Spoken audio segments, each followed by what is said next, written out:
thank you very much, Professor Abdullah Shahab, for inviting me for the third time.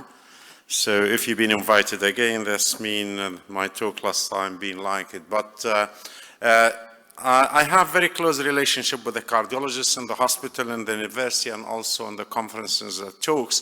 But the topic this time I've been given is a huge topic. So I'm sure you know all the information I'm going to tell you during this presentation. However, I just want to highlight some mechanistic views behind the modifying.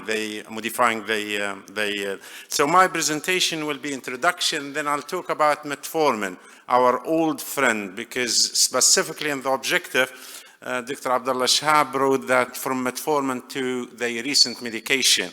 But I think when it comes to the metformin, it's been there for a long time, and we still every day discover that how beneficial that medication is. So it's probably is the eldest in this room. Let me start with this case, okay? So, and I'm sure this case comes to your clinic on a daily basis, 54-year-old female, type 2 for the last 7 years, smoker, overweight, hypertension, dyslipidemia, gout, and her BMI is 29.5, A1C8, and LDL is 1.8, blood pressure 134/75, and she got the moderate SOBI2 and the GFR 78 and no albuminuria. And when you look at the anti-diabetic medication, I'll not talk about the others, you will see that's the medication which is familiar and been on the market for like 60 years. I'm talking about like probably 15 years back. So she's on metformin and glycoside.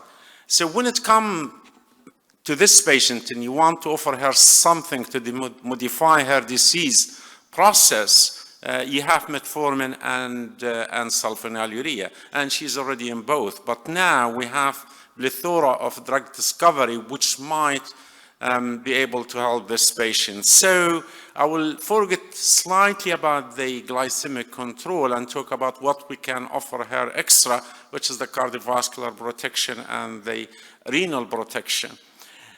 One point which we have to keep in mind, because more than often we forget about this, the guidelines have changed now. We are treating the prediabetes as well. And if you look at the microvascular complications, especially with type 2 and macrovascular complication, they started some time before. And so if we say somebody who's diagnosed with type 2 diabetes today, if you do the good screen, and we put that in the cardiometabolic guidelines, which we just issued early this year, you might find lots of those complications already there at the time of the diagnosis. Not only that, the patient I showed you, she got diabetes for the last 7 years. So you are aware of those landmark studies, okay? And we all agree they show microvascular improvement, okay? And some of them with the legacy effect, that might show macrovascular improvement as well. But when you go specifically and look at the meta-analysis, and look at the different, starting from the acrobos, looking at the biglutazones and rosiglutazones, and you look at the unity line, you don't see much of positive effect for macrovascular complication.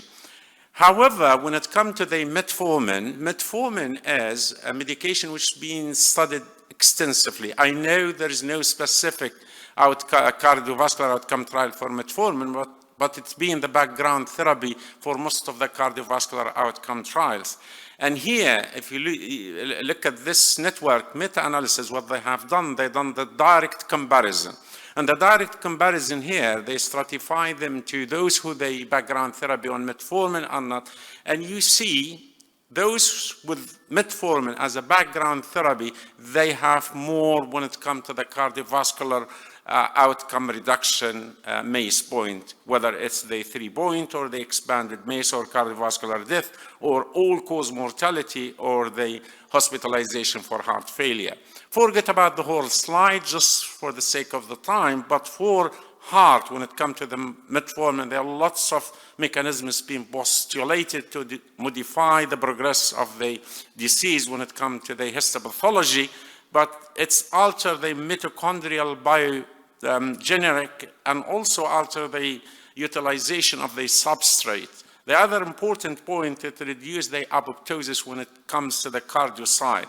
When it comes to the vasculature, apart from increased endothelial function, it decreases all the other factors like the coagulation, executive stress, inflammation, monocytes, adhesion, and they reduce the glycooxidation. And of course, that will give the cardio protection. The other three classes of medication, quickly, we have the DDP4 inhibitor, which inhibit the degradation of the GLP-1 analogs, and they say only 2 minutes in blood. So those are easy because most of them, when it comes to the cardiac, they are neutral. So they didn't show harm and they didn't show benefit. However, one of those, the saxagliptin, there is some hint for probably increase the hospitalization for heart failure. But I will take you quickly as a snapshots for SGLT2. And I'll put everything together. So there is benefit, okay, when it comes to the secondary prevention. Primary prevention with one of them in declared didn't show much of benefit when it comes to the 3-point MACE or the cardiovascular death.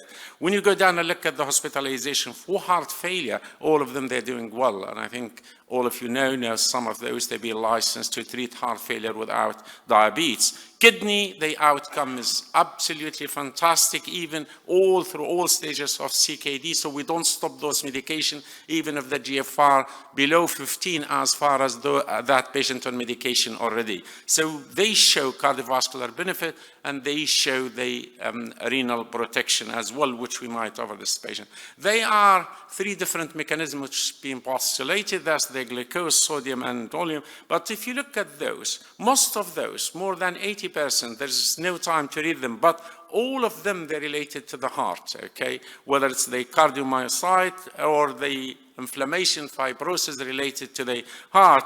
Also the sodium, where there's increase the transformation growth factor lead to increased arterial constriction, and also they decrease the glomerular hyperfiltration and the albuminuria, and also decrease the cardiac sodium hydrogen exchange, which decrease the executive stress. The volume and the effect of the volume on the heart and the kidney is very clear, and it's all beneficial effect. So more than 22 different mechanisms, which is GLT2, can modify the complication as a result of type 2 diabetes. So we can say for those medication, they work on the kidney and on the heart.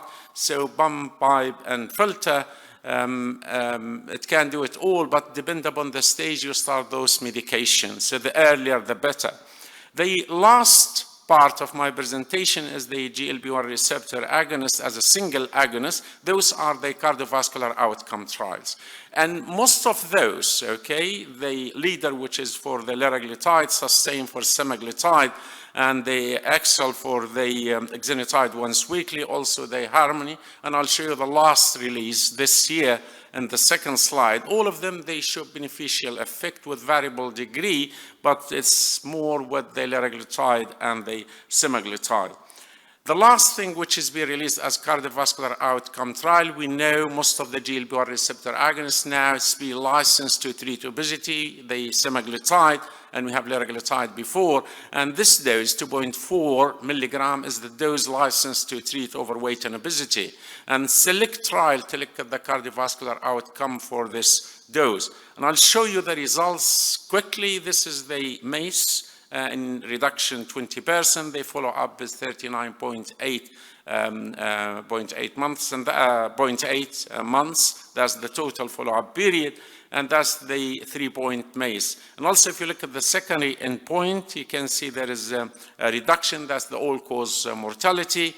And if you go back and look what the GLP-1 does, okay, as a class to the body, we know it's improved the glucose, so that's fine. And we know it's reduced the weight, which is absolute contributing factor to all what we are talking about, mentioned by my colleague, Dr. Abdullah Shahab before. And Okay, only 3 slides, I think. Thank you very much. Sorry about this. And the other important thing is the MACE and the inflammation profile when it comes to the blood pressure. So you can see it's tackled the multiple pathophysiology of obesity and diabetes. The dual agonist, that tirzepatide, we have the cardiovascular outcomes when it comes to the systolic, and not outcomes, the cardiovascular benefit, the systolic, diastolic, and the lipid profile, also the reversion to normoglycemia. So you can reverse the type 2 diabetes. And it works on those 3 different organs, which is 4 out of 8 multiple pathology which cause diabetes. And that's quite important because what we used to do before, we work on the pancreas and we thought that's the only organ related to diabetes. Now we know there are 8 organs, so if you want to achieve the target, you have to work on a different multiple pathology which cause type 2 diabetes. And in relation to the heart for tirzepatide, okay, it works on the endothelial cell. There is GIB receptor only on the endothelial cells, and when it comes to the cardiocyte, there are 2, GLB1 receptors and GIB receptors. So because it's dual agonist, it shows all the beneficial effect, and we are waiting for the cardiovascular outcome. The last slide, and beyond. This is what beyond. This is what's in the pipeline, okay? I put the diabetes and the anti-obesity medication together because most of them in lower doses for diabetes and higher doses. And this is what's happening right now. We have the single agonists, and we have plenty of them, almost 5 available in this country, once weekly and once daily. Also, we have the dual agonist, the tirzepatide. Now we have triple agonists coming soon. We have GLB1 receptor agonists in phase 2 plus the amylin, and we have combined the 2 agonists with the amylin.